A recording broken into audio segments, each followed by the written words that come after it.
എൻ്റെ അമ്മ ഇന്നെന്നെ രാവിലെ വിളിച്ചിട്ട് പറഞ്ഞു, ഇങ്ങനെ വീട്ടിൽ ചക്കപ്പുഴുക്ക് ഉണ്ടാക്കുന്നുണ്ട്, നീ ഇന്നെങ്ങാനും വൈകുന്നേരം വീട്ടിലോട്ട് വരുന്നുണ്ടോയെന്ന്. അത് കേട്ട പാതി കേൾക്കാത്ത പാതി ഞാൻ വീട്ടിൽ വേഗം എൻ്റെ പണികളെല്ലാം ഒതുക്കിയിട്ട് ഇക്കാനോട് പറഞ്ഞു, വണ്ടി എടുക്ക്, വാ വീട്ടിലോട്ട് വേഗം പോവാം, അമ്മ ചക്കപ്പുഴുക്ക് ഉണ്ടാക്കി വെച്ചിട്ടുണ്ട്, എനിക്ക് കഴിക്കാൻ കൊത്തിയിട്ട് വയ്യാന്ന്. അങ്ങനെ എൻ്റെ വീട്ടിലോട്ട് കയറി എത്തി. ഞാൻ എൻ്റെ വീട്ടിലോട്ട് വരുന്നത് തന്നെ മെയിനായിട്ട് എൻ്റെ അമ്മയുടെ ഭക്ഷണം കഴിക്കാനാണ് കൂടുതലും. അമ്മ ഉണ്ടാക്കുന്നത് സെയിം ഡെയിലി റുട്ടീൻ ഭക്ഷണങ്ങളൊക്കെ തന്നെ, പക്ഷെ അത് കഴിക്കുമ്പോൾ കിട്ടുന്നൊരു സമാധാനവും സന്തോഷമില്ലേ, അത് വേറെ തന്നെ. അങ്ങനെ എൻ്റെ ഫേവറേറ്റ് എൻ്റെ ചക്കപ്പുഴുക്ക് ഞാൻ കാണാൻ പോയതാ. ഓ എൻ്റെ പൊന്നോ, അത് ആ പാത്രം ഒന്ന് തുറന്ന് അതിൻ്റെ ആ ഒരു സ്മെല്ലും അതെല്ലാം കൂടി കേട്ടപ്പോൾ തന്നെ എനിക്ക് ഭയങ്കര ടെംപ്റ്റിംഗ് ആയി.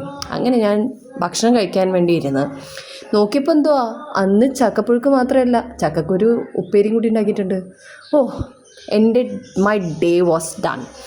അപ്പോൾ അങ്ങനെ വൃത്തിയായിട്ട് ചോറ് അധികമൊന്നും എടുത്തില്ല, കുറേ ചക്കപ്പുഴുക്കും കുറേ ചക്കക്കുരു ഉപ്പേരിയും ഒക്കെ ഇട്ടിട്ട് ഇങ്ങനെ കൈയെല്ലാം വാരി നക്കി കഴിക്കണം.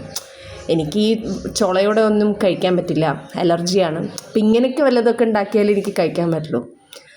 സോ ഇന്ന് ഇത്രയേ ഉള്ളൂ. അപ്പോൾ ഇനിയും ചക്ക കഥയായിട്ട് തിരിച്ചു വരുന്നതാണ്. അപ്പോൾ ബൈ.